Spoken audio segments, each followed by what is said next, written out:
Hey everybody, welcome back to the Union episode 6. Very special guests we got with us tonight.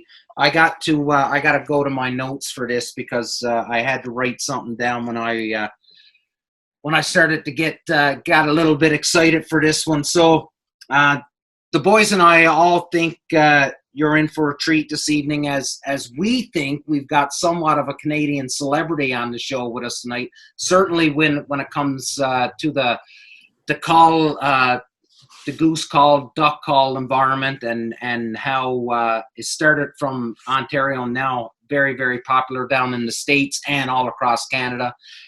Recently had been down at Callapalooza, had a wonderful time down there. So for anybody that don't know who we're talking about Rusty Heron from Heron Game Calls. And Rusty, super awesome and excited to have you on with us this evening. We've been looking forward to this one ever since you agreed to do it. So honored to have you on, Rusty. As usual, we'll kick off with just a quick introduction to the panel from the Union. We've got Dave up in Kincardine, Phil down in Oshawa, Ryan in Nova Scotia, and Mark up in the beautiful Ottawa Valley. Rusty, where are you, buddy? I'm in LaSalle, Ontario, Canada. It's like a stone throw away from Detroit, Michigan. So I'm the furthest part of Ontario you can get without being American, I guess you'd say. Attaboy. So I'm going to kick this right off with my first question, and the boys will certainly start chiming in and as we go. But Rusty, you and I had talked a while ago, and I had, I was giving you some praise about how well you're doing in the call industry and stuff. And you had made a comment to me, and you had said, well, Damien, it's not that hard to be successful if you treat people well and you turn out a good product. And I thought to myself, I'm like, pretty fucking good. Pretty good reason. And I guess my question is that what sort of drove you? Because you weren't always making calls. No. So I've always had the passion for woodworking. To go way back, my father was one of the founding members of the Sun Parlor Woodcarvers Club here in Windsor, Ontario, which is just outside where I live now. And so I grew up around all things woodworking, being in a wood shop. That was my thing, being around it. And the calling, most kids think back to their first Christmas presents, and, in our generation, it was, hey, we got a Nintendo or we got a Commodore 64. The very first 2 Christmas presents I can ever remember asking for and actually getting was a Haydel H81 honker call and a DR85 double reed duck call. That's all I wanted. Mom and Dad, I just want a duck and a goose call. And my neighbors, they all knew that I got one because I drove them absolutely crazy for the next 15 years until I moved out with it. But, I got into the competition goose calling stuff in the early 2000s, late 90s, and really had a lot of love for all of it. I did okay, but to me, it was never about going to win, which might be a bad attitude to have, but the amount of friendships and the fact that it just made hunting season 365 for me was everything. And then I ran off and got married and started a family and put that on the back burner, basically. I didn't want my kids to grow up without a dad because I used to travel a lot doing it. And now the kids got old enough, it was time to start figuring out how to get back in and messing with it and make hunting season longer again. And when I first started with the calls, I said to a couple buddies of mine, I said, I said, you know, I said, when this gets going, I said, you know, if I could sell 1 or 2 calls a month, that'd be pretty sweet. I'd buy a few decoys every year. I'd buy a trip up to Long Point. You know what I mean? Yeah, Like, yeah. it was never about, let's blow this up and see how big we can get it. Right. But, yeah, you know, now it's utter chaos. Yeah, because like this, like the calls aren't your full-time gig, right? Like you have a regular 40-hour-a-week job. Yeah. I have a good old job at Chrysler where we make the minivans here in Windsor that usually they ask me to be there Monday to Friday, but sometimes it doesn't always work that well for them. But yeah, it was never meant to try and get that big. I mean, a lot of people have asked me why I don't do a duck call or this call or that call, and I always answer, well, I've got lots of friends that do that, and I like to support them, and that's 85 to 90% truth. But the other 10 to 15% of it is I just don't have time. Like I couldn't imagine having to come home, sleep, wake up, and then try and tune and ship 20 or 30 calls a day. Like it would take all the fun out of it. I mean, if it was a full-time gig, sure, but I don't want to lose the fun ever. No. And I remember somebody told me a long time ago, first when I started Punisher Waterfowl, and someone had said to me, you know, why are you starting it? I said, well, I love hunting and I love being out and being around my friends and stuff. And he had said to me, and this was a fairly successful man within the industry. And he said, well, I hope someday you and I meet in SHOT Show and you're super successful and you still love hunting. He said, because I never get out to hunt anymore. He said, because I'm always in the office. So yeah, that's a good attitude to have. I know the boys are itching to get some questions into you too, so I'll stop talking, buddy. Sure. Rusty, any regards to like the woods and stuff that you turn and whatnot, do you have like a favorite species to turn and one that like you absolutely despise? Oh, favorite would be one of two. Ambonia burl and olive wood are my two favorites. And this might sound ridiculous, but the scent that comes off that wood when you turn it, it's like walking into a potpourri store, really. Like, I know it might sound weird, but like, it's, you know, you turn most of these woods, like if you turn desert ironwood, it reeks. It's god awful. You might as well turn antler. Like, that's how bad the smell is. But this wood, and both of those woods just work beautiful. For the most part, I use all carbide tooling, so I really don't find too many woods that are difficult to turn because carbide just rips through it all. If I had to pick a wood I don't like to work with, anything crosscut. Yeah. Because it just, I don't trust it. I'm a firm believer that crosscut calls eventually are going to blow up on people because it's not meant to be that way. And so I hate to put my name behind anything that's crosscut, and I've definitely turned down a whole lot of orders for crosscut calls because I want that call to still be usable 50 years from now. And I know that might sound far-fetched, but it's the God's honest truth. You know, I don't want to sell you something I know is going to fail. So then when you say crosscut, that means like the call will go, like the blank itself will go across the grain as opposed to say with the grain, so to speak. Yeah. So for any viewers that, you know, may not know wood like as well as I do, a tree grows straight up and down. So a normal blank would be cut out of the wood straight this way. A crosscut goes across all the grains. And when you first get started with crosscut stuff, what's really hard about it is that grain always wants to pull you into it. If you're not really, really paying attention and taking very small cuts, you'll blow more pieces of wood up than you know what to do with. Don't ask me how I know. Just look at your fingers, right? Yeah, no, they're good right now, man. We're good. So do you think there's lots of room for more people to get into the duck call making and goose call making industry? I am a very firm believer, just on the business side of things, that there is enough call sales out there for everybody and anybody to get into this market. because it's all, in my opinion, it's twofold. You have to make a quality product, and whether your quality product is sound or finish, or that you do something unique like crazy laminated segmented artistic type builds. And then you just have to take care of the people pre-sale, during sale, and especially post-sale.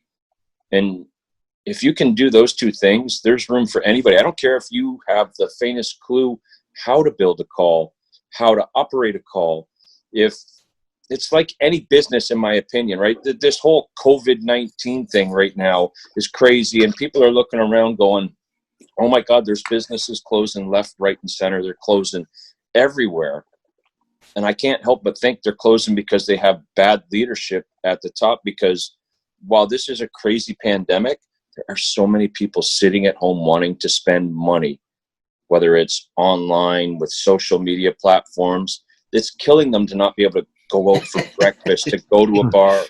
And so I can tell you sales right now are through the roof here. And it's just your job, if you want to enter this market, to do everything you can to take care of people and always strive to be better. I like to always say I'm a small fish in a really big pond that's just really happy to be swimming in it. So with that COVID thing, I was actually talking to my tattoo artist buddy today, and he was telling me, he says, this COVID stuff, people are sitting at home with nothing to do, and they're starting to, like, a bookbinder is now saying, well, you know what, I do it for fun at home, but now I'm going to try and put it out there. Duck call, goose call makers, turkey call makers, they're starting to do that too, and I'm starting to see more and more myself. Yeah, I would say my business has gone up, and I don't keep exact figures because that would just be too much work. And not fun, right? Well, yeah, it is fun, but this is, generally speaking, for me, the absolute worst time of the year for call sales as far as CNC stuff goes. My hand turn stuff I can't keep up with, and that's a whole nother story. But usually right now, if I sell a couple CNC calls a week, it's like, ooh, sweet, I got money to buy some more, later down the road, closer to hunting season. I've spent more money with my CNC machinist in the last 6 weeks than I usually do in a year. Wow. Because people are sitting at home and they want to be able to do something fun, and they can't, so they're taking that money and utilizing it in other ways. Oh, 100%. You look at, I look at my Facebook feed and my friends that say the delivery guy from Amazon is dropping off stuff every day. So 100% people, they're not going to save their money. They're going to spend it. So yeah, absolutely. Good point. Yeah, well, the whole drop off, I've got a shipment that was supposed to be here overnight from UPS last Thursday. It's still not here. They said this is the busiest they've ever been. They said, wow. What's going on right now makes Christmas look like a walk in the park for them. Really? So, but I mean, think about it, right? Like, for those of the people that are out there that have been lucky enough to maintain their income this whole time, all you've done is stockpile money because there's nowhere to go spend it. Mm-hmm. It's a little bit of takeout food, to support your local restaurant, and the rest is just bank, because what else can you do? Yeah, I'm buying a lot of stupid shit right now. I think two of us. He who dies with the most toys wins. That's all I got to say. Absolutely. Just don't tell my wife what I spent on the stuff, right? That's right. Sorry, Ryan. I think I cut you off there, buddy. That's right. Yeah, Rusty, you got the invite to Callapalooza this year, like Damien said in the intro. So that's obviously a big feather in your cap. How was that experience? Like going to Stuttgart and everything, and Max Parade Wing Jam? Like that's my idea of Disneyland for me personally. So yeah, so as a call maker, you have Callapalooza, Reelfoot, Tennessee in October, and then the NWTF show in Nashville in February. And that's like 3 Super Bowls all combined into one. What was pretty crazy is I knew who John Stevens was. I mean, if you're in the duck hunting, goose hunting world, everybody knows who he is, but you don't know him. But I certainly had some preconceived notions from others that I thought knew him. And so I like to always say that I get around people and try and observe before I just run off with my mouth and say anything really stupid. And so I went down there with a very open mind, and I was very appreciative of Mr. Stevens and the whole R&T staff to basically open up their place of business for the rest of us small world call makers to come down there and showcase our wares and our talents. And, you know, in the back of my head before I had left, it just kept saying to me, what's the spin on this? Right? Like, you'd almost think it sounds too good to be true. What's the spin on this? And so I went down there, and I was very much hiding behind the bushes, hiding in the shadows, just really trying to see what was going on. And John and his wife were nothing but complete and totally hospitable to everybody. And they went so out of their way to make sure that everyone there just had the absolute best time they could. They made sure that they could accommodate us in ways that weren't even fathomable. Wow. Like, I can't go to work and be accommodated that well on my job if I need stuff just to perform the job. Like, it was absolutely insane. And John made a speech on Saturday night and basically said what I say with the call sales is that, you know, he wants everybody else to sell calls, because in the grand scheme of business, if I'm selling calls, John Stevens is selling calls. You know what I mean? Because calls are like clothes. They're like decoys. You don't just buy one. You never just buy one. Right? I know it. Right? Yeah. You buy one to get started, and then hey Steve, can you PayPal this for me so Louisa doesn't find out? You know what I mean? Like, I've seen it too many times. Yeah. Hey, hold on. I'm gonna have a buddy of mine pay you for this call. Okay, I get it. Yeah. Yeah. Right? But no, it was honestly, you know, a complete and total paradise. I got lucky in the fact that we stuck around on Sunday because the show ended Saturday, and just drove all around Stuttgart and saw, you know, just how the whole area really is. Drove down into the swamps and the flooded timber areas, all the public WMAs down there, and it's pretty special. Pretty special. So, Rusty, you know, just listening to you talk and talk about business and stuff, and it's apparent that you're really, really humble, especially about, you know, why you got into it, and remembering those early Christmases, and then how Mr. Stevens was down in Stuttgart and stuff like that. You know, how I guess your upbringing and your morals in life, you know, is that so important to you that carries over to the business side of things for you? Yeah, the beautiful thing about where the business is today for me is that it allows me to give back even that much more than I could when I first started. That's everything. I would love to be in a place financially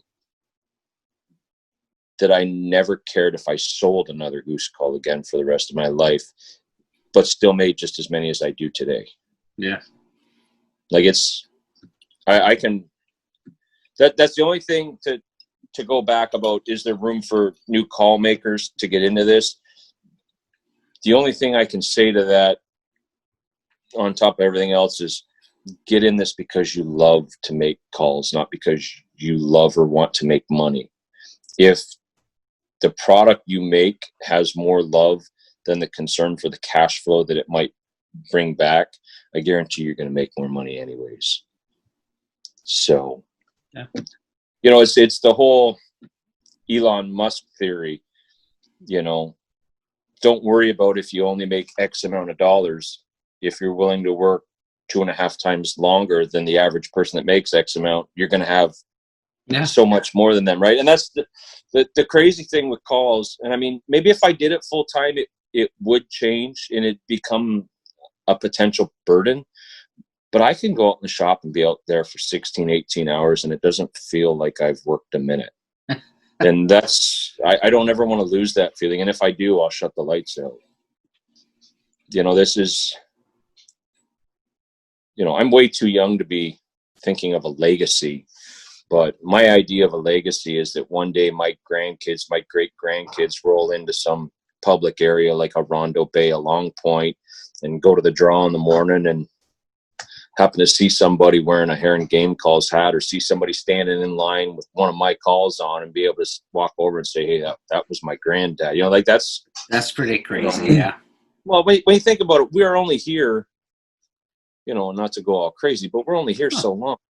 Yeah. And what can you do to make the world a better place and make people talk about you for another 60 years once you're gone? Yeah. So, my dad was a real big chainsaw carver guy here, and there was plenty of money in it. But I'd say for every one he sold, he probably gave 3 away to different charities and stuff. And you know what? I can tell you, as a kid growing up, we never went without anything we needed, and it was always a happy household. So I've just tried to maintain that here with this. There's always stuff hey man, I should really go out and buy this. Oh, well, little Stevie's got a little health issue going on, so there. It's just how I'm wired, and it's not for everybody. And I can appreciate that some are in this for the money and for themselves, and there's nothing wrong with that. That's business. Mm-hmm. But my take on it's a little bit different, I guess. Yeah. Go ahead, Dave. And with that, you've grown your platform, and on top, I don't know if many people know this, but you're an all right goose caller at times. Just a little bit. Yeah. And I take a lot of youth hunters out around here, and when we go and I hear them goose call, and they're like, how can I get better? And the first thing I tell them to do is look up Rusty Heron and his cluck scale. And you've taught a lot of people how to goose call just from that one video, right? And you've used your platform for that. So that's kind of something that's special in itself, right? Yeah, I think with the whole cluck scale, I was just able to simplify it enough to make it easy for everybody. There's far better goose callers in the world than me. I don't think there's anybody that gets a bigger smile than me when you get to see somebody get started on a call and get that air properly through the call, and they hit that first note, and you can see it in their face, like, that was right, wasn't it? And you can build from it. And I just think, in a world where everybody wants to go so fast, if you slow everything down and grasp the basics, that's when you really start to understand stuff. So hence the cluck scale. It just makes it easy for everybody, I think. It made it easy for me. See, what a lot of people don't know about me, and this isn't putting a feather in my hat, but a lot of people see me as, a pretty decent goose caller and a guy that makes a really nice goose call. And what most don't realize is that I owned a short reed goose call for 2.5 years before I could make one proper sound out of it.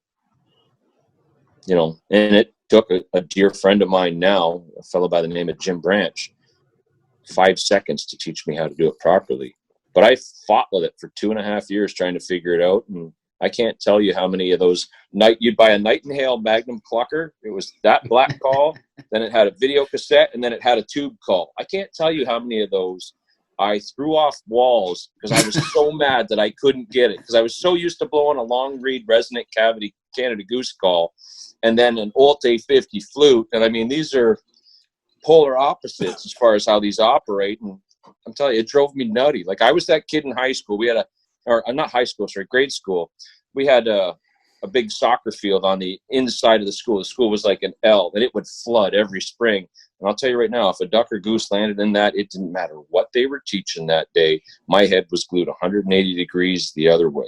So not being able to figure something out, it drove me nuts. So I don't want people to ever have to go nuts like that. So that's why I try and help. Also, Rusty, I know, and I do know this, and the reason why I know is because Dave has told me that, playing along with what you said, in that there's lots of room for more people to do calls and stuff, is that you're helping people like if people that are getting into making calls and they've got questions, you're open to people calling you and you'll give them advice. Oh yeah. Yeah.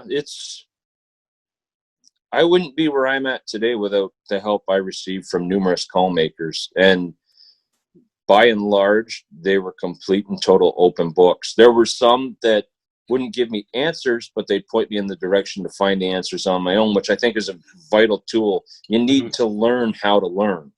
Yeah. Right? You can't just always have somebody complete and totally hold your hand. You have to be willing to put in some work so that you're competent once there's nobody to hold that hand anymore. But I mean, I like to say like I'm a giver more than I'm a taker, but I mean, in anything in life, is it really that hard to help somebody? You know, it's not, you're not walking into the caramel factory saying, how do you get the caramel in the middle? You're saying, how do I make a chocolate bar? Well, I can show you how to make a chocolate bar. You know, I can't tell everybody how to get the exact sound, you know, and it's not, there's no secrets that I'll give everybody any dimension off my call they want, you know, but it's up to the individual maker to be able to figure some of those things out on their own to get the sound they want. But yeah, as far as making calls go and anything call making, goose hunting, duck hunting, I'd like to think I'm one of the most open books going, and it's because what do I have to lose by helping everybody? It makes me feel good if I know that I've helped somebody and, you know, it's made their life a little bit easier, their life a little bit better. You know, it's pretty cool when somebody sends you a picture of a completed call and says, thanks, man. You know, like that's a win to me. That's better than a call sale will ever be to me. So, and I think one of the biggest things, at least that I've seen, and anyone that's on social media, Facebook, whatever, everyone knows the Call Nuts page that's on there. You're on there like once a week at the very least, doing live videos, and like it shows in your character, and it speaks volumes, Rusty. Like seeing you on there, and like anyone from, you know, guy that's just looking to buy a call to a guy that's looking to run competitions, you will sit there and you will spend the time at your own day to help these people. I think that's huge in the industry and, you know, in our culture and whatnot. I guess I should say I appreciate that. I don't know. It's just me. It's just who I am. You know, there's some out there that think I do it because I want all the praise, and it's just who I am. It's not about making me or my brand any bigger. It's just something I've just always grown up around. You help anybody when you can. You know, and that's going to be me forever, whether people like it or hate it. I'm always going to help. Yeah, and unfortunate that's a dying breed with some people. Yeah. Yeah, absolutely. Especially, you know, within this small, I call it a very small industry, especially here in Canada. But if you're anywhere within this waterfowl outdoors hunting world anywhere in Canada, it's a small world, and for the most part, everybody knows everybody, but it can be a very, very backstabby, cutthroat world. And in the calling world, Ryan's like a huge fan of the calls, and we were watching like the live, like the world championships and stuff, and just watching like the live feed, like how fellas are just destroying other fellas, like openly just destroying them and calling them out. And if this guy won, like just absolutely losing their mind, you know, it. So I guess what I'm saying, and to piggyback on to what Phil was saying, it's refreshing to see someone that's humble and that's doing it for the right reasons. I know the five of us, we all appreciate it, and it's awesome to hear someone that's actually doing some good in the world as opposed to just trying to turn a dollar, really. Yeah, no, for sure. And I know exactly where you're coming from with, I'll call it the hate angles that you see in this. I mean, waterfowling, as I'm sure all you guys have seen in your time, it can be the most selfish sport in the world. right? You get some people that you thought were your best friends that you realize weren't friends at all. And Yeah. This sport can be so awesome if people can check their egos at the door. 100%. Right. You know, it's not about killing a pile. Don't get me wrong. Hey, I'll be the first guy to say, listen, Yeah. I won't bullshit anybody. There's 5 of us sitting there. A flock of 20 comes in. Somebody says, kill him. Is my gun on my shoulder as quick as you can blink? Absolutely. But am I just as happy to have a flock of 20 come in and have 3 kids or my son and his girlfriend out with me and watch him shoot and maybe not hit anything and then not even look at him to be like, dude, what happened there? But to look over at his girlfriend and just see the look on her face, you know, and introduce new people to this sport, you know, like, oh, you're going to take so-and-so and so-and-so over to there, but it's a public spot. And you know, they're just going to turn around and tell 20 of their friends and that's more people hunting. That's a good thing. That you're 100% right there. More people hunting is a good thing. Yeah. As long as my problem is this whole, and I can remember you and I talking about this once before, and I had an issue on public property, on public property, right? And it was an opening day, and I had an issue, and you had said, you know, I'm so lucky because I do the majority of my hunting on private land that I get, right? And I know what you mean. There's nothing wrong with public property and hunting on, but people need to, again, check their ego. It's a goddamn bird, and that's the way I look at it. Like, I'm not going to lose a friend over a bird. I'm not going to lose a friend over $1. I'm not going to lose a friend over any of that materialistic stuff. I'll lose a friend because, well, I'm probably just been an asshole to the friend. And like, if that's how I'm going to lose a friend, that's how I'm going to lose a friend. Not over something that's something as materialistic as a fucking duck or you know, something like that. Sorry, boys, if I cut anybody off there. Yeah, I'm actually going to touch on that, you know, because I've got a 16-year-old son that is just complete and totally ate up with all of this. And he's fallen in the same footsteps as me, and you know that he tries to share everything with everybody, and he's had a couple of his buddies, or so-called buddies, walk on him, and I just remind him, buddy, there's way bigger things in life, absolutely, than whether or not they beat you to Little Turkey Island in the Detroit River on the south end, because it's a really good spot, and we just put that all over the internet. Nobody's going to get a duck there this year. Right? There won't be a single one. Right? So my son sat down with me, and, you know, he was pretty irate a couple times, you know, knowing that he'd been used, basically. Mm-hmm. And I said, buddy, I said, I hate to break it to you. I said, but I'm going to put it to you the most simplest way I know. And he said, what's that, Dad? I said, I like to think I make a pretty decent call. I like to think I can operate a call pretty darn good. I said, what do you think about that? He said, yeah. I said, I've never had a girl give me her phone number based on any of that. I said, so don't ever lose sight of the fact that there are bigger things in the world than a bird whistle or how big of a stack of birds you can make at the end of a day. Hey, that's sound advice right there, buddy.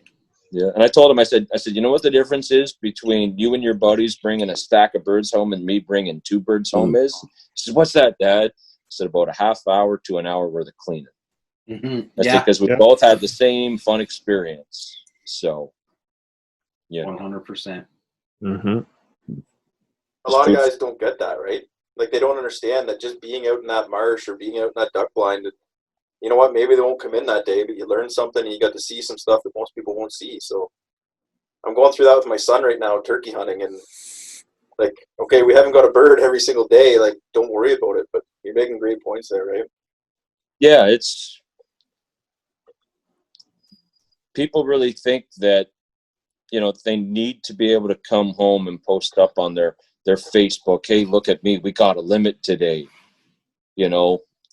hashtag piles, like there's 7 of them are mergansers. There's more to life, kid. Like no, like really, like yeah, I get.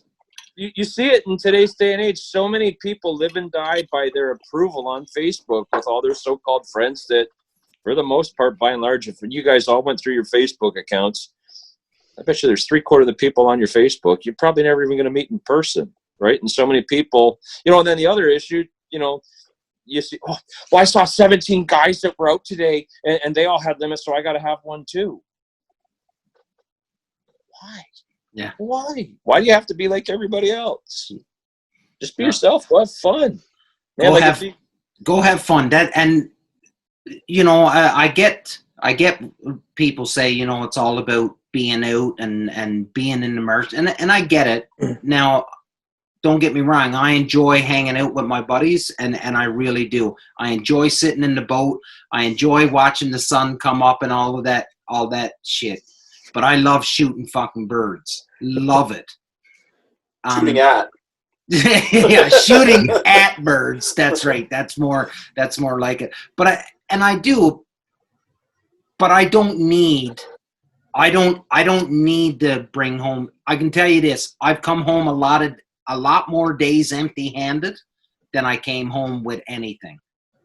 And those were the days were probably some of my more memorable hunts, not because they were fun, but they were just more memorable because I'd done something wrong, or I was lazy when I was trying to hide, or something. But it was always a little bit more memorable, if you know what I mean. But fellas, just again, it comes back to checking your ego at the door. Just just go out and do your thing. I think like to piggyback off you there, Damien, like at the grand scheme of things, it's smiles over piles, right? Oh, wow. Yeah, no, you're just not a killer if you're saying that. I was going to say that's it. Some right. You know where I'm going with that. I take some beautiful sunrise pictures. Hey, me too. You only get so many sunrises in your life. You might as well enjoy them. And there's no better place to enjoy them than a cold, soppy, wet, miserable, with buddies, with crappy thermos coffee, and maybe a stale Timbit. Perfect. And your socks falling down inside your waders. Yeah. That are leaking. The worst. Awesome, boys. Boys, anybody got anything else for Rusty before we I know he's got to get to work and everything. Anybody got Mark, you were really, really quiet tonight, just soaking it all in. I figured you were really going to jump on when Rusty brought up his dad done chainsaw carving. Giving me my chance, right? Oh, okay, sorry. He's got a list like this. Back to your dad carving. Do you do any of that? I know how, and I can't come to go pick up his saws. It's probably, no, not probably. It's the hardest thing I've ever had to come to terms with, the fact that he's no longer here. And it's been a few years now, and to this day, it still guts me. So, like, probably the biggest regret I have with my calls is that he never got to see me turn one. Never got to see this become not as big as it is, but just to see that all those days as a little kid spent sitting in his shop learning how to do stuff with him, he never got to see it come full circle. Right? He never got to see his grandkid go in the shop and, do the same kind of things that he did with me that I got to do with my son. So I know how to do it all. Don't get me wrong, I'm not nearly as talented as he was, but I do know how to do it. I just can't come to terms with going and firing up those saws. Okay. One other question. Steel or Husqvarna? Well, seeing as how my dad was a carver for Johnson Red Husky for all those years, Johnson Red. I'd have to go with Still because I know how many saws he blew up over the years. Good man. Rusty, I gotta ask you this though, and it's quite evident, you know, you and your dad had an amazing relationship. The hunting. So was your dad a big hunter? Like, was that who introduced you to it, or was it just? So it was my dad, and then my mom's dad. My grandpa on that side. My dad's dad would take me fishing every now and then or whatever, and we had a great relationship. Don't get me wrong, but my mom's dad's my grandpa and my dad. I mean, they would basically take me anytime I asked, and I mean, it was some of the most far-fetched ridiculousness you've ever seen in your life. My grandfather was retired out of Chrysler, and because he was a Chrysler executive, he had a company car to the day he died. And I can remember coming home and calling him and being like, "Gramps, what are you doing right now?" And he'd be like, "Well, I'm watching the Jeffersons, and Grandma's making dinner." And I'd be like, "Jump in your New Yorker and get over here. Make sure you put the trailer hitch in. We're going duck hunting." Okay. And he'd come over with like 27 sandwiches that Grandma had made really quickly to go with, right? And we'd be brand new New Yorker with a trailer hitch on it. Hooking up this little John boat. That's awesome. And then there's a public marsh from where I grew up in South Windsor. It's maybe half an hour away, called Holiday Beach, right on basically the mouth of the Detroit River in Lake Erie. And they had public draw blinds, and it went through a bunch of different phases.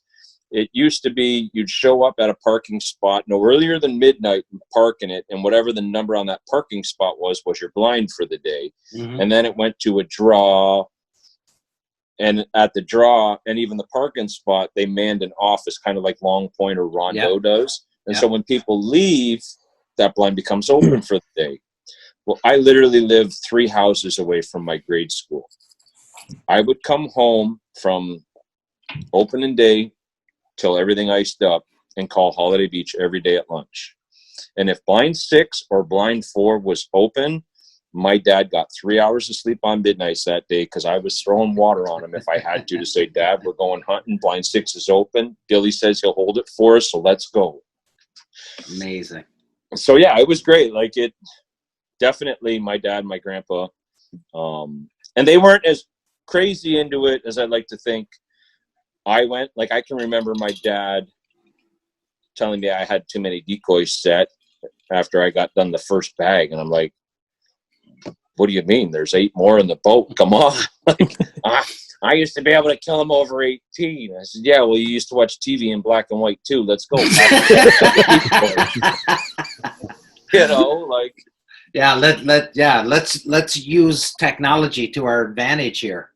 yeah, I remember we used to shit in the woods too. So yeah, not to go too crazy telling stories, but my grandfather passed, but my dad was obviously still here when Roboducks first came out. And I was one of the luckier ones. It was one of the first ones to acquire one of them here. And I took my dad to this field over near Lake St. Clair, and it was literally butted right up to a hunt club called Bradley's. And I mean, it was the most ridiculous hunting I've seen in my life as far as Southern Ontario goes. And so I said to my dad, it was an afternoon hunt. We were hunting cut corn, hiding in standing corn. Like, it couldn't get easier. And I said to my dad, the first flock comes out of the sanctuary, and there's about 200 in it, and they come over about half a mile high.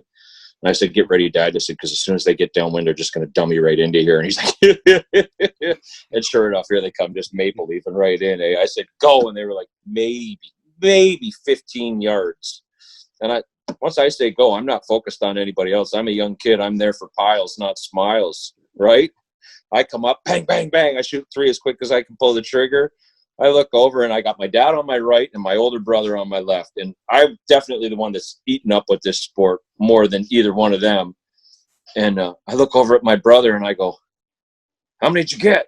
And he goes, "Fuck, I only got 1. And I'm like, "Well, one's better than that." I look over at my dad. I'm like, "How many did you get?" And my dad was like, always the most calm demeanor ever. And he goes, "Holy fuck, I didn't get any, but goddamn, that was cool." Like I said, my dad was like, you could be like, "Hey, Dad, you just won $10 million. Okay, I'm still going to work 12 hours at Ford tomorrow." Like, just the only other time I saw him come out of his skin was the second year I was hunting. I was hunting with my older brother's buddy, and we were hunting at that public marsh, Holiday Beach. and we were partaking in some sky busting because we didn't know any better. And my dad had secretly snuck up behind us and was sitting behind the blind. And we pulled up and shot at a pair of ducks that were obviously way too high. And he yelled at the top of his lungs, "Stand up on the seat of the blind. It'll give you an extra 2 feet." Well, I learned my lesson that day. Yeah, You no know? doubt. But that's good. the only 2 times I can ever say I ever saw him animated out hunting. So, That's but- awesome. yeah, it was the coolest thing. The look on his face after he said it when them ducks just dummied right in. You know, you said it was okay to swear, so I let it all hang Oh, loose buddy, there. you go for it. I'm usually the pretty reserved guy on that, but I'll never forget that to the day I die. I guarantee it. No, you go for it. It's awesome. Awesome storytelling. Boys, anything else for Rusty before we start to close this down? No, it's a pleasure to have you here, Rusty. My pleasure Yeah. to be here. Anytime. Yeah, Rusty, like 100%. You have no idea how much we've all been looking for. When I actually messaged the boys and said that you were you wanted to come on and you were happy about doing it, like everybody was so excited and to be able to pick your brain and have a chat with you. And listen, you're out there on social media, so we all know you. We all know the name. We all know the calls. We all know. Well, I shouldn't say we all know the history, but we've known the name for years, right? So it's been an honor to have you on and be able to pick your brain and hear some of those funny stories. And it is truly an honor to hear somebody so humble as yourself to come on and speak the words that you've spoken to us this evening, because it is refreshing to see, especially in a world of everybody wanting something for nothing without doing any work, just handouts. It's amazing. So on behalf of the boys from the union here, we really do appreciate you coming on, and I hope you had a good time, and I hope we could ask you to come back on again sometime and shoot the shit with us. Yeah, no, totally my pleasure, and I can't thank all of you enough for having me on. I think maybe the next time we'll have to try and find somewhere we can meet up and we can do it live from the shop. I mean, the shop's mobile. We can travel anywhere. I can throw 3 lays in the back of the truck and we can get all you guys turning calls. Oh, here we go. Dave's getting excited already. They're just thinking about getting a lathe. Did you get your metal lathe, Dave? Fuck off. That's been the fucking biggest trouble ever. Trying to meet up with some fucker in Hamilton. Fuck. Oh. Well, listen, I can bring a metal lathe too. It's just a little heavy to get out of the truck. Boys, again, excellent show. I love it. I love what the union is. I love what it stands for. I love everything about it. And this is just another episode showcasing exactly what we are about. And that's just good friends with the same thinking, the same morals, and just wanting to make the world a better place. So I love it. For everybody that's listened, thank you again for listening. Please pass the word. Get the word out about us. We're just a bunch of normal people just trying to have fun and talk about what we love the most. Again, see you next week.